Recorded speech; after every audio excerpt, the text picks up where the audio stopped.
तर नमस्कार विद्यार्थी मित्रांनो, आज आपण वर्ग 9वा विषय इतिहास यामधील 5वं जे प्रकरण आहे ज्याचं नाव आहे शैक्षणिक वाटचाल, त्याचा दुसरा भाग आज आपण बघणार आहोत.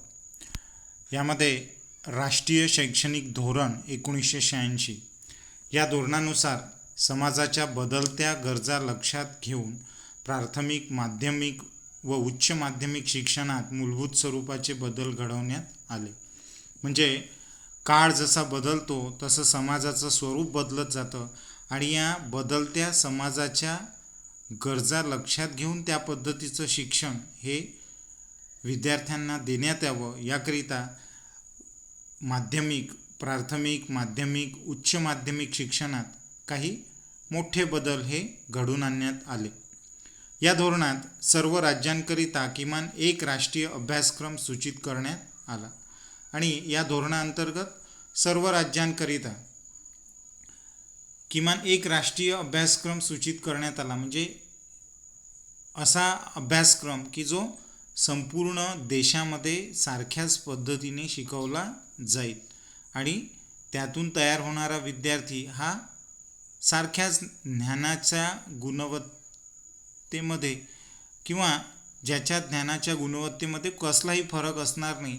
तर याकरिता सर्व राज्यांकरिता किमान एक राष्ट्रीय अभ्यासक्रम हा सूचित करण्यात आला की एकच प्रकारचा अभ्यासक्रम हा असावा ज्यातून समान गुणवत्तेचे ज्ञानाचे विद्यार्थी हे शाळेंमधून बाहेर पडावे. त्यात भारतातील सर्व विद्यार्थ्यांना समान शैक्षणिक संधी उपलब्ध व्हावी अशी अपेक्षा आहे की भारतातल्या सर्वच विद्यार्थ्यांना समान ज्ञान असावं आणि त्या ज्ञानाच्या आधारावर त्याला आयुष्यामध्ये काहीतरी बनण्याची, प्राप्त करण्याची समान संधी प्राप्त व्हावी ही या बदलामागे अपेक्षा होती. प्रत्येक राज्यातील त्यांच्या सांस्कृतिक, भौगोलिक व ऐतिहासिक गरजानुसार राष्ट्रीय अभ्यासक्रमात लवचिकता आणण्यास वाव दिलेला आहे आणि प्रत्येक राज्यामधलं जसं सांस्कृतिक, भौगोलिक, ऐतिहासिक जसं वातावरण असेल, ज्या प्रकारचा त्या राज्याचा इतिहास असेल, भौगोलिक रचना असेल, त्या पद्धतीने तिथल्या अभ्यासक्रमांमध्ये बदल घडून आणण्याचा वाव म्हणजे त्याला लवचिकता असं म्हटलेलं आहे. अशा प्रकारची लवचिकता आणण्याचा वाव हा त्या राज्यांना देण्यात आला. म्हणजे राजस्थानमध्ये जसं वाळवंट आहे आणि तिथला जो उंट हा जो पशु आहे हा त्यांच्याकरिता एखाद्या दैवताप्रमाणेच आहे, कारण हाच उंट त्यांना काय करतो, आधार देतो, प्रत्येक कामामध्ये मदत करतो. तर अशा ज्या काही भौगोलिक रचनांनी युक्त असे प्रदेश आहेत तर त्या भागातील भौगोलिक वैशिष्ट्यांचा समावेश त्यांच्या शिक्षणामध्ये करण्यात यावा अशा प्रकारची मुभा ही राज्यांना देण्यात आली. जसं महाराष्ट्रामध्ये वेगळ्या प्रकारचं वातावरण आहे, इथे पाऊसही पडतो, इथे छान ऊनही पडते.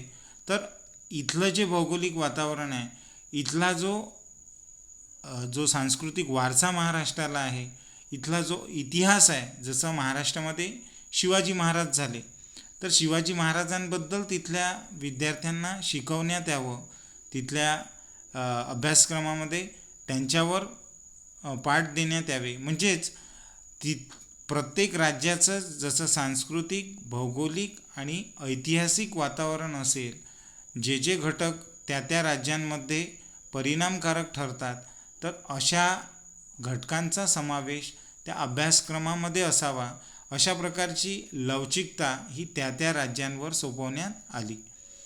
राष्ट्रीय शैक्षणिक धोरण 1986ची परिणामकारक अंमलबजावणी होण्यासाठी राष्ट्रीय स्तरावर तयार करण्यात आलेल्या कृती कार्यक्रमावर आधारित प्राथमिक शिक्षण अभ्यासक्रम 1988 तयार करण्यात आला. मग 1986चं जे शैक्षणिक धोरण होतं याची परिणामकारकरित्या अंमलबजावणी ही राष्ट्रीय स्तरावर व्हावी आणि ही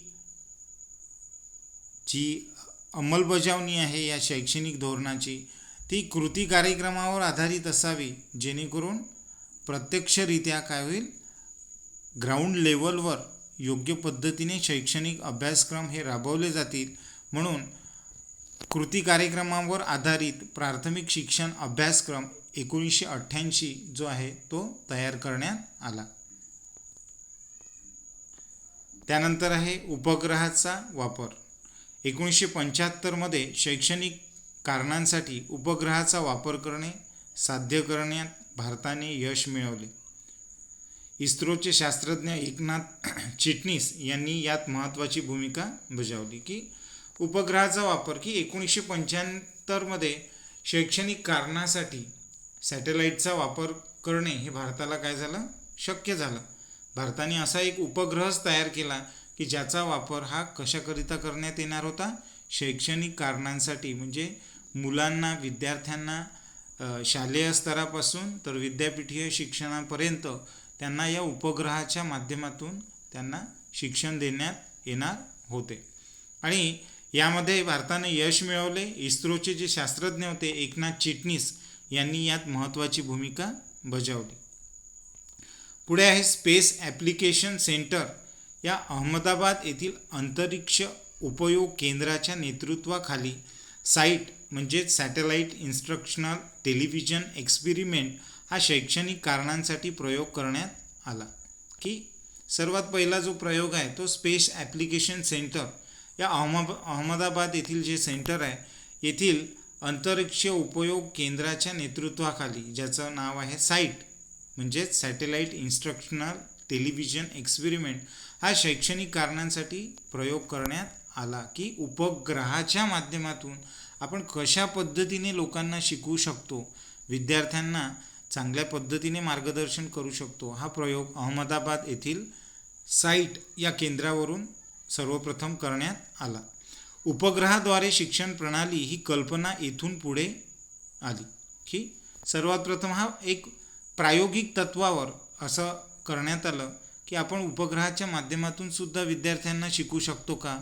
तर हा प्रयोग यशस्वी झाला आणि मग आपण उपग्रहाचा वापर शैक्षणिक कारणांसाठी करू शकतो याकरिता उपग्रहाद्वारे शिक्षण प्रणाली ही कल्पना पुढे इथून सर्व भारतभर राबवण्यात येऊ लागली. या उपक्रमात अमेरिकेने भारताला मदत केली होती आणि यातूनच ग्रामीण भागात दर्जेदार शिक्षणाची सोय करणे शक्य झाले. की हा जो उपग्रहाद्वारे शिक्षण देण्याचा जो उपक्रम होता भारताचा, या उपक्रमाला अमेरिकेने सुद्धा मदत केली आणि यामुळे ग्रामीण भागात सुद्धा दर्जेदार शिक्षणाची सोय करणे शक्य झालं.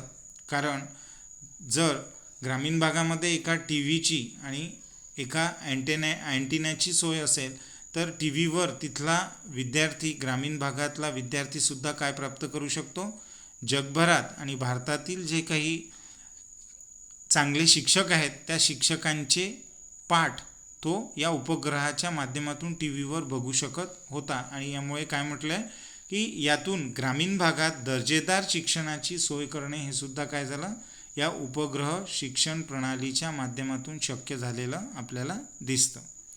पुढे आहे इंदिरा गांधी राष्ट्रीय मुक्त विद्यापीठ. देशातील सर्वसामान्यांच्या घरात ज्ञानगंगा नेण्यासाठी या मुक्त विद्यापीठाची स्थापना करण्यात आली. संयुक्त राष्ट्रसंघाने 1970 हे वर्ष जागतिक शैक्षणिक वर्ष घोषित केले होते.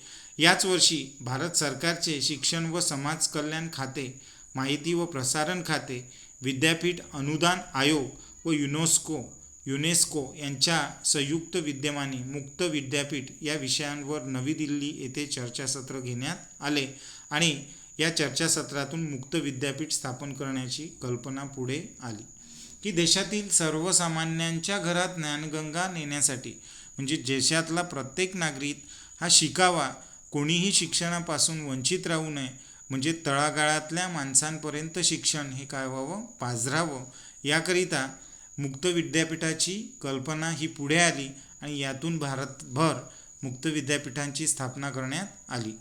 मग आता संयुक्त राष्ट्रसंघाने 1970 हे वर्ष जागतिक शैक्षणिक वर्ष म्हणून घोषित केले होते आणि याच वर्षी भारत सरकारचे जे शिक्षण व समाज कल्याण खातं आहे, माहिती व प्रसारण खातं आहे, विद्यापीठ अनुदान आयोग व युनेस्को यांच्या संयुक्त विद्यमाने मुक्त विद्यापीठ या विषयांवर एक चर्चासत्र दिल्ली येथे आयोजित करण्यात आलं होतं आणि या चर्चासत्रांमध्ये असं ठरवण्यात आलं की भारतातील शिक्षणाचा विस्तार अधिक झपाट्याने व्हावा याकरिता आणि तळागाळातल्या लोकांपर्यंत म्हणजे घरोघरी ज्ञानगंगा, शिक्षणाची ज्ञानगंगा ही पोचावी याकरिता मुक्त विद्यापीठ स्थापन करण्याची कल्पना या चर्चासत्रातून पुढे आली. 1974मध्ये सरकारने पार्थसारथी यांच्या अध्यक्षतेखाली एक समिती नेमली. त्यांच्या सूचनानुसार व शिफारसीनुसार 20 सप्टेंबर 1985 रोजी मुक्त विद्यापीठ आकारास आले. प्रधानमंत्री इंदिरा गांधी यांचे नाव या विद्यापीठाला देण्यात आले. की 1974मध्ये याकरिता एक पार्थसारथी यांच्या अध्यक्षतेखाली एक कमिटी नेमण्यात आली, एक समिती नेमल्या गेली. कशाकरिता? की भारतामध्ये मुक्त विद्यापीठ स्थापन करण्याकरिता. आणि मग त्यांनी जो मुक्त विद्यापीठाचा अभ्यास केला, जागतिक पातळीवर मुक्त विद्यापीठ कसं राबवलं जातं, कशा पद्धतीने त्याची नियमावली असते, या सर्वांचा अभ्यास करून त्यांनी या समितीने काही सूचना आणि शिफारसी केल्या आणि मग 20 सप्टेंबर 1985 रोजी भारतामध्ये पहिलं मुक्त विद्यापीठ हे आकाराला आलं आणि त्याची स्थापना करण्यात आली आणि प्रधानमंत्री इंदिरा गांधी यांचं त्याला नाव देण्यात आलं. आता मुक्त विद्यापीठ म्हणजे काय? की काही कारणास्तव कोणता विद्यार्थी हा शिकू शकत नसेल, जसं कोणी गरिबीमुळे, कोणी दुर्गम भागात राहत असल्यामुळे किंवा काही जणांचं काही कारणास्तव शिक्षण हे मध्येच सुटून जातं, तर अशा विद्यार्थ्यांनासुद्धा शिक्षणाच्या मुख्य प्रवाहात आणण्याकरिता या मुक्त विद्यापीठांची स्थापना करण्यात आली होती. याकरिता तुम्हाला काही विशिष्ट शैक्षणिक पूर्ततांची आवश्यकता असते, परंतु तुम्ही तुमच्या पद्धतीने या मुक्त विद्यापीठामध्ये शिक्षण घेऊ शकता. म्हणजे त्याला वयाची किंवा इतर म्हणजे जसं आपण रेग्युलर कॉलेज करतो तसं करण्याची काही गरज राहत नाही. तर त्यामुळे शिक्षणाचा प्रसार आणि प्रचार हा झपाट्याने होईल आणि ज्ञानगंगा ही भारताच्या घरोघरी दारोदारी पोचेल याकरिता अशा मुक्त विद्यापीठांची स्थापना करण्यात आली आणि 20 सप्टेंबर 1985 रोजी हे मुक्त विद्यापीठ आकाराला आलं आणि त्याला इंदिरा गांधी यांचं नाव हे देण्यात आलं. मग या मुक्त विद्यापीठात ज्यांना औपचारिक पद्धतीत महाविद्यालयीन शिक्षण घेता आले नाही त्यांना प्रवेशासाठी पात्रता, वय व अन्य अटींमध्ये सूट देण्यात आली. मग काही कारणास्तव ज्यांना विद्यापीठात किंवा महाविद्यालयीन शिक्षण हे घेता आलं नाही, औपचारिक म्हणजे काय की रेग्युलर कॉलेज करून ज्यांना काही अशा प्रकारचं शिक्षण घेता आलं नाही, त्यांना प्रवेशासाठी पात्रता, वय किंवा अन्य अटींमध्ये सूट देण्यात आली. की वय वाढलं असेल तरी चालेल किंवा त्याने 10वीपर्यंत शिक्षण घेतलं नसेल परंतु तो 9वी पास असेल तर त्याला 12वीमध्ये प्रवेश घेता येत होता. एखादा व्यक्ती ग्रॅज्युएशनचे काही वर्ष त्याने मध्येच सोडून दिलं असेल ग्रॅज्युएशन करताना, तर त्याला पदव्युत्तर शिक्षणही घेता येत होतं, म्हणजे पोस्ट ग्रॅज्युएशन त्याला करता येत होतं. तर अशा प्रकारच्या काही अटी मग ज्या पात्रतेच्या, वयाच्या किंवा अन्य काही बाबींमध्ये असेल तर त्यामध्ये शिथिलता देण्यात आली. या विद्यार्थ्यांना त्यामध्ये सूट देण्यात आली जेणेकरून तो विद्यार्थी मुक्त विद्यापीठाच्या माध्यमातून काय घेऊ शकेल, चांगल्या प्रकारचं शिक्षण हे प्राप्त करू शकेल आणि त्याचं जे उर्वरित राहिलेलं स्वप्न आहे किंवा जे काही कारणास्तव सुटू पाहत असलेलं स्वप्न आहे ते स्वप्न पूर्ण करण्याची संधी त्याला प्राप्त होईल. विद्यापीठाने 1990मध्ये आकाशवाणी व दूरदर्शनच्या माध्यमातून दृकश्राव्य पद्धतीने दूरस्थ शिक्षण कार्यक्रम सुरू केला. किंवा आता 1990 पासून भारतामध्ये काय करण्यात आलेला आहे, दूरस्थ शिक्षण कार्यक्रम हा सुरू करण्यात आलेला आहे. आता दूरस्थ शिक्षण म्हणजे काय होतं विद्यार्थ्यांना, तर दूरस्थ शिक्षण म्हणजे काय की आपण कितीही लांब असलो तरी आपण काय घेऊ शकतो की उपग्रह किंवा दृकश्राव्य, दूरदर्शन, आकाशवाणी यासारखे जे इलेक्ट्रॉनिक माध्यमं आहेत त्या माध्यमांच्या सहाय्याने आपण शिक्षण प्राप्त करू शकतो. म्हणजे आपण शाळा किंवा कॉलेजमध्ये जसं रेग्युलर जातो तसं जाण्याचीही काही आवश्यकता नाही. आपण आपलं शिक्षण हे आकाशवाणीच्या किंवा दूरदर्शनच्या माध्यमातून घेऊ शकतो. अशा प्रकारचं जे शिक्षण आहे त्याला दूरस्थ शिक्षण असं म्हणतात. अशा प्रकारचा कार्यक्रम हा 1990मध्ये भारताने सुरू केला. दूरदर्शन आणि आकाशवाणीच्या माध्यमातून दृकश्राव्य पद्धतीने, दृक आणि श्राव्य म्हणजे काय की डोळ्याने जे आपण बघू शकतो आणि ऐकू शकतो. टी व्हीवर जसं आपल्याला आवाजही ऐकायला येतो आणि चित्र बघता येतं, तर अशा प्रकारचं दृकश्राव्य माध्यमातून दूरस्थ शिक्षण म्हणजे भारतातल्या कोणत्याही कोपऱ्यात गावात बसून आपण ते शिक्षण घरोघरी किंवा घरात बसून आपण घेऊ शकतो. अशा प्रकारचं दूरस्थ शिक्षण कार्यक्रम हा सुरू केला.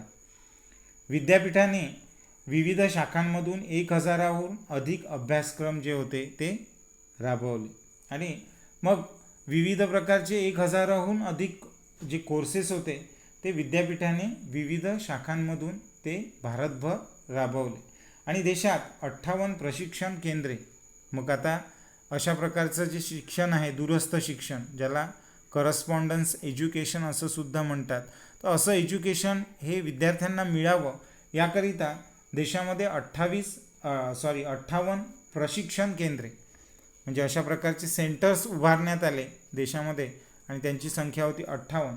आणि परदेशामध्ये 41 केंद्रे म्हणजे परदेशात म्हणजे पाश्चात्य देशांमध्ये 41 सेंटर्स हे स्थापन करून विद्यापीठाने प्रत्येक विद्यार्थ्याच्या शिक्षणाची ही सोय केलेली आपल्याला दिसते. म्हणजे दूरस्थ माध्यमातून, करस्पॉन्डन्स माध्यमातून विद्यार्थ्याला त्या कॉलेजमध्ये जाण्याची काही आवश्यकता नव्हती. तो घरी बसून दृकश्राव्य माध्यमांच्या सहाय्याने आपलं शिक्षण हे घेऊ शकत होता. फक्त त्याला काय आवश्यक होतं की या 58 सेंटरपैकी कोणत्या तरी एका सेंटरवर जाऊन त्याला परीक्षा द्यावी लागत होती. म्हणजे फक्त परीक्षेच्या कालावधीमध्ये तो त्या सेंटरवर जाऊन परीक्षा देऊ शकत होता. बाकी सर्व शिक्षण तो आपल्या व्यवसाय करता करता, नोकरी करता करता तो घेऊ शकत होता. असा हा दूरस्थ शिक्षणाचा एक फायदा होता. त्यानंतर आहे संशोधन संस्था व विज्ञान, की स्वातंत्र्योत्तर काळात देशात वैज्ञानिक संशोधनाला चालना द्यावी व त्या संशोधनाचे लाभ सर्वांपर्यंत पोचावे याकरिता म्हणूनच 1950मध्ये Council of Scientific and Industrial Research या संस्थेची स्थापना झाली. किंवा आता भारत स्वतंत्र झाल्यानंतर देशामध्ये वैज्ञानिक संशोधनाला चालना मिळावी, संशोधनाचे लाभ हे सर्वांपर्यंत पोचावे याकरिता 1950मध्ये Council of Scientific and Industrial Research या संस्थेची स्थापना करण्यात आली. की भारतामध्ये जे काही शोधकार्य होत आहे, जे काही जे हुशार आणि अलौकिक बुद्धिमत्ता असलेले जे भारतीय विद्यार्थी आहेत त्यांना शोध लावण्याकरिता, वैज्ञानिक संशोधन करण्याकरिता आणि त्या संशोधनाचे लाभ हे सर्वांपर्यंत पोचवण्याकरिता 1950मध्ये Council of Scientific and Industrial Research या संस्थेची स्थापना करण्यात आली. मग पदार्थविज्ञान, रसायन, औषधे, अन्न प्रक्रिया, खाणकाम अशा क्षेत्रात संशोधन सुरू झाले. कारण विद्यार्थी मित्रांनो, रिसर्च अँड डेव्हलपमेंटशिवाय कोणताही देश हा जागतिक पातळीवर पुढे जाऊ शकत नाही. म्हणून संशोधनाला शिक्षणामध्ये खूप जास्त महत्त्व आहे. की आपण बघतो की अमेरिका जगावर वर्चस्व गाजवते. ते का बरं? कारण त्यांच्याकडे रिसर्च अँड डेव्हलपमेंटला खूप जास्त वाव दिला जातो. प्रॅक्टिकल एज्युकेशनवर अधिक भर दिला जातो आणि त्यामुळे विद्यार्थी हे वैज्ञानिक संशोधन करत देशाला प्रगतीपथावर नेण्यास महत्त्वाची भूमिका ही बजावताना दिसतात. म्हणून भारतात सुद्धा अशा प्रकारचं वैज्ञानिक संशोधन व्हावं आणि त्या माध्यमातून त्याचा फायदा देशाला आणि संपूर्ण जनतेला व्हावा याकरिता पदार्थविज्ञान, रसायन म्हणजे फिजिक्स, केमिस्ट्री हे जे विषय आहेत, याशिवाय औषधे म्हणजे ज्याला आपण मेडिसिन म्हणतो, अन्न प्रक्रिया म्हणजे फूड प्रोसेसिंग, खाणकाम म्हणजे मायनिंग अशा सर्वच क्षेत्रांमध्ये संशोधन हे काय झालं, सुरू झालं. कारण भारताच्या गव्हर्नमेंटने त्यांना आता विशेष वाव दिलेला होता. मग या संस्थांमधील संशोधनाचा लाभ भारतातील उद्योगांना व्हावा म्हणून औद्योगिक संस्थांबरोबर करारसुद्धा करण्यात आले. त्यामुळे भारताची आयात कमी होऊन परकीय चलनाची बचत झाली. म्हणजे मग अशा ज्या संस्था आहेत की ज्या काय करतात, रिसर्च अँड डेव्हलपमेंटमध्ये काम करतात, तर या संस्थांमधील जे काही संशोधन चालायचं त्या संशोधनाचा लाभ हा भारताच्या औद्योगिक क्षेत्राला व्हावा याकरिता काही औद्योगिक संस्थांबरोबर करारसुद्धा करण्यात आले. की जसं IITians आहेत, हे काय एक संशोधन क्षेत्र किंवा एक संशोधन केंद्र आहे की ज्या ठिकाणाहून काय होतात, अतिशय अलौकिक बुद्धिमत्ता आणि अतिशय हुशार असे विद्यार्थी त्या ठिकाणाहून पासआउट होतात की जे काय करतात, भारताच्या विविध क्षेत्रांमध्ये संशोधन करून आणि त्या ठिकाणी विविध क्षेत्रात चांगले शोध लावून भारताच्या या क्षेत्रांना पुढे नेण्यासाठी मदत करतात. म्हणून या अशा ज्या काही संस्था आहेत की ज्या संशोधन करतात, तर या संशोधनाचा लाभ भारताच्या औद्योगिक क्षेत्राला व्हावा याकरिता भारताच्या औद्योगिक संस्थांबरोबर करार करण्यात आले. त्यामुळे भारताची आयात कमी झाली आणि परकीय चलनाची सुद्धा काय झाली, बचत झाली. की भारत जी टेक्नॉलॉजी बाहेरून मागवायचा आणि त्यामुळे भारताचे अधिक पैसे हे खर्च होत होते, तर भारताची आयात काय झाली, कमी झाली आणि भारताच्या परकीय म्हणजे भारताची फॉरेन करन्सी जी खर्च व्हायची ती फॉरेन करन्सी आता यामुळे वाचायला लागली. या संस्थेने मूलभूत संशोधनाला चालना दिली आणि जे बेसिक प्रकारचं जे मूलभूत संशोधन आहे अशा प्रकारच्या संशोधनाला यामुळे काय मिळाली, चालना मिळाली. उच्च शिक्षणासाठी परदेशात जाणाऱ्या किंवा गेलेल्या विद्यार्थ्यांना भारतात परत येण्यासाठी या संस्थेच्या प्रयोगशाळांनी महत्त्वाची भूमिका बजावली. की मग आता आपण बघतो की भारतामध्ये काही शैक्षणिक सुविधांचा अभाव आहे, असं कारण पुढे करून अनेक हुशार विद्यार्थी हे काय व्हायचे, उच्च शिक्षणासाठी भारताच्या बाहेर जायचे आणि मग परदेशात गेल्यानंतर त्याच ठिकाणी ते स्थायिक व्हायचे. म्हणजे भारतातला जो हुशार विद्यार्थी आहे त्याच्या बुद्धिमत्तेचा फायदा हा कोणाला व्हायचा, परदेशी देशांना व्हायचा. आणि म्हणून उच्च शिक्षणासाठी परदेशात गेलेल्या विद्यार्थ्यांना भारतात परत येण्यासाठी या संस्थेच्या प्रयोगशाळांनी काय केलेली दिसते, आपल्याला महत्त्वाची भूमिका बजावलेली दिसते. कारण ज्या सुविधा भारतातच आपल्याला मिळत आहेत तर त्याकरिता उच्च शिक्षण घेण्याकरिता विदेशात जाण्याची काही एक गरज नाही, अशा प्रकारचा आत्मविश्वास या विद्यार्थ्यांच्या मनात भारताच्या या संशोधन संस्थांनी निर्माण केला आणि याचा फायदा भारताला पुढे त्याच्या विकासाकरिता झालेला आपल्याला दिसतोच. मग या संस्थेने मतदानाकरिता बोटाला लावण्यात येणारी शाई, हिवताप, हत्तीरोग, क्षयरोग यावरील औषधे, पाणी शुद्धीकरण, तंत्रज्ञान, बांबू उत्पादन, काळा कपात या गोष्टी केलेल्या आपल्याला दिसतात. मग आता या संशोधन ज्या संस्था आहेत, ज्या रिसर्च अँड डेव्हलपमेंट ज्या संस्था आहेत, ज्याला R&D रिसर्च अँड डेव्हलपमेंट संस्था असं म्हणतात, तर यांनी आतापर्यंत काय काय केलेलं आहे की त्यांनी सांगितलं आहे की मतदानाकरिता आपण जी बोटाला शाई लावतो, जी काही केल्या मिटवता येत नाही, तर अशा शाईचा शोध त्यांनी लावलेला आहे. याशिवाय हिवताप असेल किंवा हत्तीरोग असेल किंवा क्षयरोग असेल म्हणजे TB असेल, तर यावरील औषधेसुद्धा त्यांनी शोधून काढलेली आहेत. याशिवाय पाणी शुद्धीकरण तंत्रज्ञान, की आपण जे वॉटर सप्लायकडून आपल्याला जे पाणी पाठवलं जातं ते पाणी कशाप्रकारे शुद्ध करावं याची टेक्नॉलॉजीसुद्धा त्यांनी शोधलेली आहे. याशिवाय बांबू उत्पादन, की ज्या बांबूचा वापर विविध औद्योगिक कारणांसाठी, घरगुती फर्निचर बनवण्यासाठी आणि विविध कारणांसाठी केला जातो. तर या बांबू उत्पादनाच्या काळात कपात, म्हणजे बांबू उत्पादन हे त्वरित कसं घ्यावं, पूर्वी ज्याला 1 वर्ष बांबू वाढण्यासाठी लागायचं त्याला 6 महिन्यातच कसं वाढवायचं आणि त्वरित त्याचं पीक कसं काढायचं. तर म्हणजे काळात कपात म्हणजे बांबूच्या उत्पादनात जो वेळ पूर्वी जायचा तो वेळ कमी करण्यात सुद्धा त्यांनी यश मिळवलेलं आहे. याशिवाय DNA फिंगरप्रिंट तंत्रज्ञान भारतात सर्वप्रथम वापरणे, की DNAच्या माध्यमातून फिंगरप्रिंट्स याची ओळख कशी करायची याचं तंत्रज्ञानसुद्धा त्यांनी भारतात सर्वप्रथम वापरलेलं आहे. याशिवाय अंदमानातील आदिवासींचा जनुकीय अभ्यास करून त्या जमाती 60,000 वर्ष जुन्या आहेत हे सिद्ध केलं, की अंदमान निकोबारमधील जे बेटसमूहावर राहणारे जे आदिवासी आहेत त्यांच्या जीन्सचा म्हणजेच त्यांच्या DNAचा जनुकीय अभ्यास करून त्या जमाती या 60,000 वर्ष जुन्या आहेत हे सिद्धसुद्धा त्यांनी केलेलं आहे.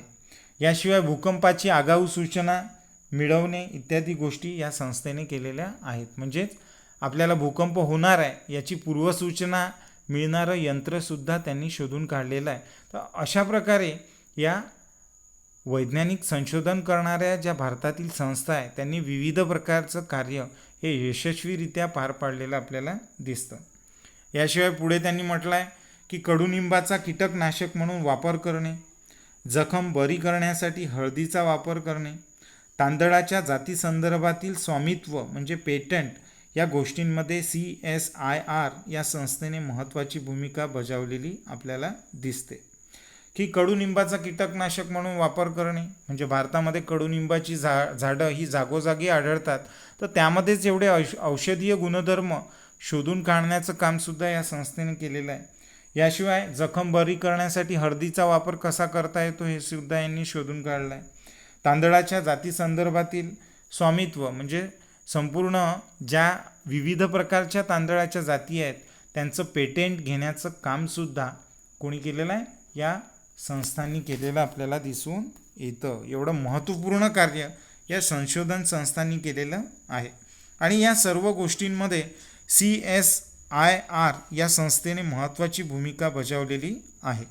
भारतीय परंपरागत ज्ञानाचा डिजिटल कोश तयार करून तो 8 आंतरराष्ट्रीय भाषांमध्ये CSIRने उपलब्ध करून दिलेला आहे. की ही एक महत्त्वाची अचीवमेंट आपल्याला म्हणता येईल, एक महत्त्वाचं योगदान असं म्हणता येईल, की भारतातील जे काही परंपरागत ज्ञान आहे त्याचा एक डिजिटल कोश, एक कम्प्युटराइज डिजिटल कोश CSIR यांनी तयार केला आणि तो जगामध्ये 8 भाषांमध्ये उपलब्ध झालेला आहे. अशा प्रकारचं महत्त्वाचं कार्य हे भारतातील अनेक संशोधन संस्थांनी केलेलं आपल्याला दिसतं. त्यानंतर पुढे आहे गणित, की तामिळनाडूमधील National Institute for Research in the Mathematical and Physical Science ही संस्था 1962 स्थापन झाली होती. गणित विषयातील सर्वोच्च संशोधनाला या संस्थेने चालना दिली. की तामिळनाडूमध्ये National Institute for Research in the Mathematical and Physical Science ही संस्था 1962 काय करण्यात आली, स्थापन करण्यात आली होती, की जी काय करेन गणितामध्ये जे काही संशोधन होतं त्या गणित विषयातील सर्वोच्च संशोधनाला या संस्थेने चालना दिलेली दिसते. पुढे आहे संगणक म्हणजेच कम्प्युटर. 1969 आपण स्वदेशी बनावटीचा संगणक तयार केला. इंडियन स्टॅटिस्टिकल इन्स्टिट्यूट आणि जादवपूर विद्यापीठ यांनी संयुक्तपणे ISIJU या देशी बनावटीचा पहिला संगणक तयार केला. किंवा 1969 आपण सर्वात प्रथम स्वदेशी बनावटीचा म्हणजे ज्यामध्ये कोणत्याही प्रकारच्या विदेशी कंपोनंटचा पार्ट्सचा वापर केलेला नाही असा स्वदेशी बनावटीचा सर्वात पहिला कम्प्युटर आपण तयार केला. आणि इंडियन स्टॅटिस्टिकल इन्स्टिट्यूट आणि जादवपूर विद्यापीठ यांच्या संयुक्तपणे यांनी जे कार्य केलं त्यांनी हा देशी बनावटीचा पहिला संगणक तयार केलेला होता, की ज्याला ISIJU असं म्हटलं गेलेलं आहे. पुढे आहे टाटा कन्सल्टन्सी सर्व्हिसेस अर्थात TCS. या कंपनीला 1974 अमेरिकेतून सॉफ्टवेअर निर्मिती क्षेत्रातील कंत्राट मिळाले आणि भारतात सॉफ्टवेअर उद्योगाची सुरुवात झाली. की मग आपल्याला सगळ्यांना माहीत आहे TCS म्हणजे टाटांची टाटा कन्सल्टन्सी सर्व्हिसेस अर्थात TCS नावाची जी कंपनी आहे ही कंपनी सॉफ्टवेअर क्षेत्रामध्ये सॉफ्टवेअर डेव्हलपमेंट करण्यामध्ये अग्रेसर कंपनी होती आणि 1974मध्ये सर्वात पहिलं कंत्राट हे अमेरिकेने या कंपनीला दिलं आणि मग भारतामध्ये सॉफ्टवेअर उद्योगाची सुरुवात झालेली दिसते. आज आपण बघतो की अनेक मुलं हे या माध्यमातून सॉफ्टवेअर इंजिनियर झाली आहेत आणि ती विदेशामध्ये जाऊन आपल्या बुद्धीची चमक हे दाखवत आहेत आणि अनेकांना त्यामुळे रोजगारसुद्धा प्राप्त झालेला आहे.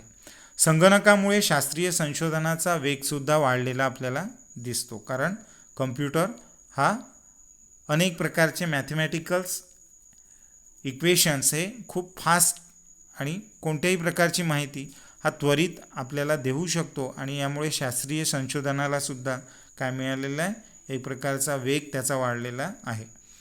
1987मध्ये अमेरिकेने भारताला संगणक देण्यास नकार दिला.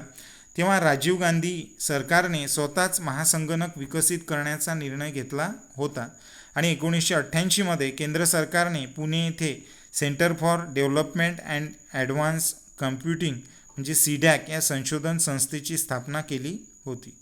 1991मध्ये डॉक्टर विजय भटकर यांच्या नेतृत्वाखाली परम 8000 हा महासंगणक तयार केला. की 1987मध्ये भारताने ज्यावेळेला महासंगणक अमेरिकेला मागितला तेव्हा अमेरिकेने त्याला नकार दिला. तेव्हा मग त्यावेळेचं जे राजीव गांधी सरकार होतं त्यांनी स्वतःच आपण अशा प्रकारचा महासंगणक हा आपण तयार करावा, विकसित करावा अशा प्रकारचा निर्णय घेतला होता आणि त्यानुसार 1988मध्ये केंद्र सरकारने पुणे येथे त्याकरिता centre for development and advance computing म्हणजे CDAC नावाची एक संशोधन संस्थेची स्थापना केलेली होती की जी काय करेल, अशा प्रकारचा महासंगणक तयार करेल म्हणजे सुपर कॉम्प्युटर तयार करेल. आणि मग असं करत करत या संशोधन संस्थेने 1991मध्ये डॉक्टर विजय भटकर यांच्या नेतृत्वाखाली परम 8000 हा महासंगणकसुद्धा तयार केलेला आहे. की हे खूप मोठं यश आहे आणि आपल्याला खूप आश्चर्य वाटेल की हे जे विजय भटकर आहेत, जे आपल्या अमरावतीच्या बाजूला मूर्तिजापूर नावाचं जे गाव आहे त्या गावाच्या एका छोट्या गावातून ते त्यांचं शिक्षण झालेलं आहे आणि पुढे ते उच्च शिक्षित होऊन पुणे येथे संशोधनामध्ये त्यांनी एक महत्त्वपूर्ण भूमिका बजावलेली आपल्याला दिसते. की भारतासाठी त्यांनी सुपर कॉम्प्युटर शोधून काढला. त्या चमूचे त्या टीमचे ते अध्यक्ष होते. पुढे आहे भाभा ॲटॉमिक रिसर्च सेंटर म्हणजेच BARC. मग या संस्थेने nuclear physics, solid state physics, spectroscopy, chemical and life sciences अशा विविध विषयात मोलाचे संशोधन केले. अणुभट्टी निर्मितीसाठी शास्त्रज्ञांना प्रशिक्षण देण्यासाठी ट्रेनिंग स्कूल काढण्यात आले. की आपल्याला सगळ्यांना माहिती आहे की भाभा ॲटॉमिक रिसर्च सेंटर हे काय करत आहे, न्यूक्लिअर क्षेत्रामध्ये काम करणारी भारतातील एक अग्रणी संस्था आहे. या संस्थेने आतापर्यंत nuclear physics, solid states physics, spectroscopy, chemical and life sciences अशा विविध विषयांमध्ये मोलाचं संशोधन केलेलं आपल्याला दिसतं. म्हणजेच जे ऑटोमिक क्षेत्र आहे म्हणजे ज्या ठिकाणी न्यूक्लिअरवर चाचण्या करून विविध विषयांच्या माध्यमातून त्यावर अधिक रिसर्च करून त्याचा फायदा औद्योगिक, शेती आणि एकंदरीतच सर्व क्षेत्रांना कसा होईल अशा विविध विषयांवर संशोधन करून त्यांनी मोलाचं योगदान हे भारतीय विकासामध्ये दिलेलं आहे. अणुभट्टी निर्मितीसाठी शास्त्रज्ञांना प्रशिक्षण देण्याचं कार्यसुद्धा या ठिकाणी केलं जातं. त्यासाठी विविध प्रकारचे ट्रेनिंग स्कूलसुद्धा त्यांनी काढलेले आहे. पुढे आहे अभियांत्रिकी